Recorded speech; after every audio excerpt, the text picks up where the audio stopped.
प्यारे मित्रों नमस्कार। CCE गुरु चैनल में आपका हार्दिक स्वागत है। आज की इस वीडियो में जानेंगे RGHS एडिटिंग के बारे में। प्यारे मित्रों, हमें लंबे समय से ही RGHS में एडिट एप्लीकेशन के विकल्प का बेसब्री से इंतज़ार था। अब RGHS में एडिट एप्लीकेशन विकल्प उपलब्ध करवा दिया गया है। इस बार ब्लड ग्रुप और सेवानिवृत्ति तिथि जोड़ दिए जाने के कारण सभी कार्मिकों को अपना RGHS रजिस्ट्रेशन एडिट करना पड़ेगा। तो आइए जानते हैं RGHS रजिस्ट्रेशन एडिट करने की संपूर्ण प्रक्रिया के बारे में। एडिट विकल्प से क्या क्या संशोधन हो सकेगा। मुख्य जो सवाल हमारे सामने ये है कि यदि सरकार ने RGHS में एडिट एप्लीकेशन का विकल्प उपलब्ध करवाया है तो इसमें हम कौन कौन सी चीज़ें जो है संशोधित कर पाएंगे। तो RGHS में आप कार्मिक और सभी सदस्यों की निम्नलिखित जानकारी संशोधित कर पाएंगे। ब्लड ग्रुप तथा सेवानिवृत्ति तिथि, सदस्य जोड़ना अथवा घटाना, मुखिया से संबंध, यदि किसी सदस्य के नाम के आगे एम्प्लॉय अथवा पेंशनर के विकल्प में सही का निशान नहीं लगाया है अथवा गलत निशान लगा दिया है तो उसे भी हम इस एडिट एप्लीकेशन विकल्प के माध्यम से संशोधित कर सकेंगे।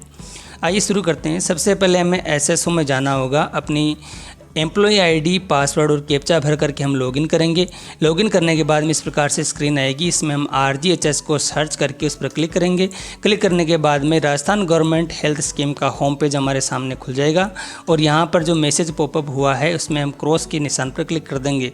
क्लिक करने के बाद में इस प्रकार से हमारे सामने ऑप्शन आ जाएंगे, होम, बैक टू SSO और लॉग आउट। इसके साथ में रजिस्टर एज सर्विंग एम्प्लॉय और edit serving employ details, addition and deletion of members, इस प्रकार का ऑप्शन हमारे सामने आ जाएगा।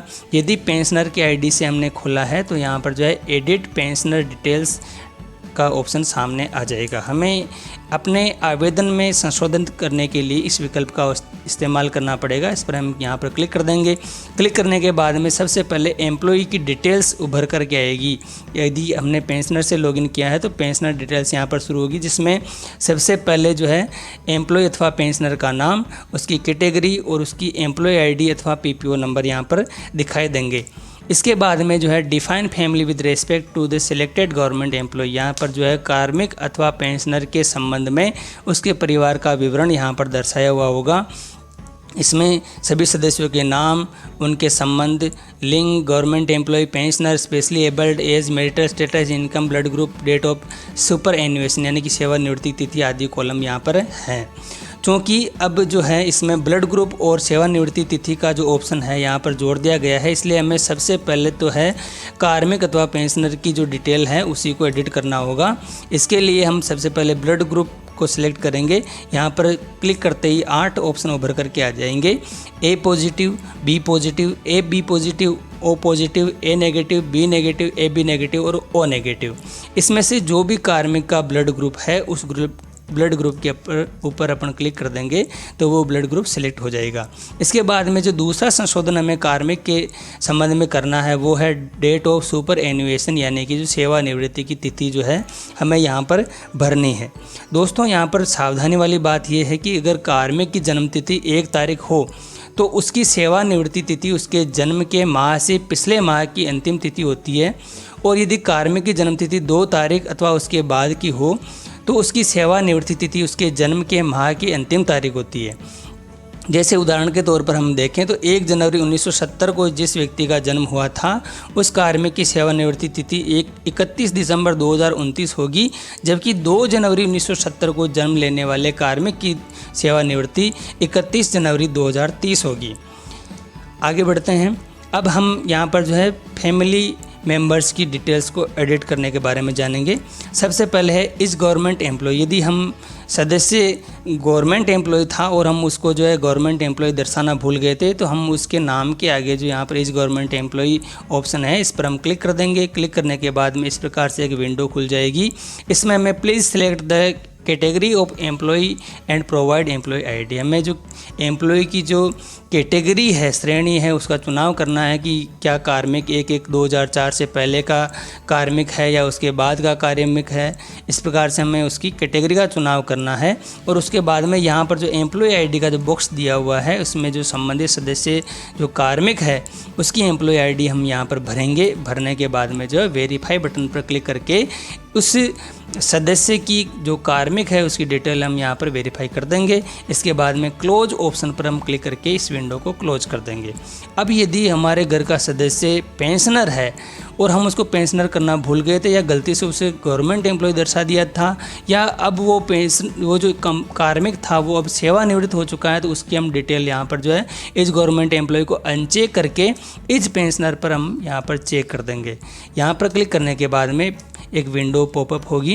Please select the category of pensioner and provide PPO number and date of joining यानी कि DOJ and date of retirement यानी कि DOR। ये जो डिटेल्स हैं हमें यहाँ पर भरनी है। कैटेगरी में हमें जो है पेंशनर की श्रेणी का चुनाव करना है। PPO नंबर में पेंशनर की PPO नंबर हमें यहाँ पर भरने हैं। DOJ में डेट ऑफ ज्वाइनिंग भरनी है और DOR में डेट ऑफ रिटायरमेंट यानी कि कार्मिक किस तिथि को सेवानिवृत्त हुआ था वो हमें यहाँ पर भरना है। इसके बाद हम वेरीफाई बटन पर क्लिक करके इस डिटेल को वेरीफाई कर देंगे और क्लोज बटन पर क्लिक करके इस विंडो को हम क्लोज कर देंगे। सबमिट करने से पहले कुछ महत्वपूर्ण जानकारी यहाँ पर दी गई है, हम इसे एक बार पढ़ लेते हैं। यदि आपने परिवार के विवरण में कोई परिवर्तन किया है तो कृपया पात्र सदस्यों की सूची देखने के लिए कंटिन्यू बटन पर क्लिक करें। यदि आपके पति अथवा पत्नी सरकारी कर्मचारी अथवा पेंशनर हैं तो कृपया अनचेक और चेक बॉक्स द्वारा अपने पति अथवा पत्नी के सरकारी कर्मचारी पेंशनर होने के विवरण को सत्यापित करें।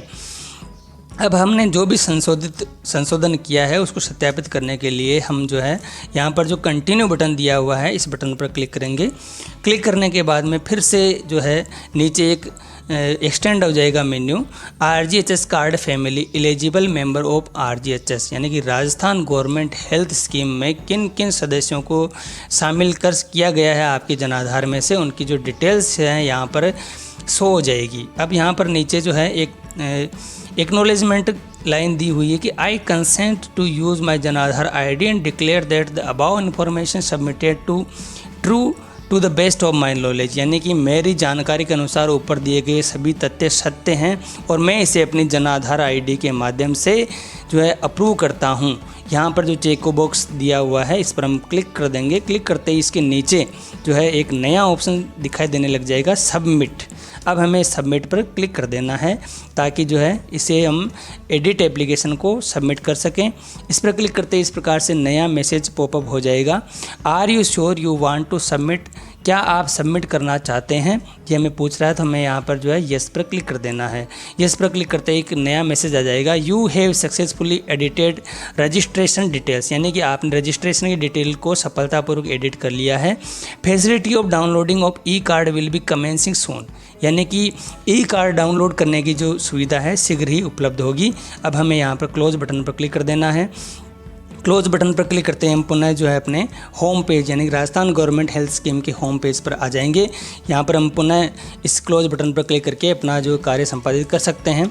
अब मुख्य बात ये आ गई कि यदि हमने एडिट एप्लीकेशन का ऑप्शन इस्तेमाल करके उसको सबमिट भी कर दिया है फिर भी हमारे यहाँ पर गलती रह गई तो अब हम क्या करें।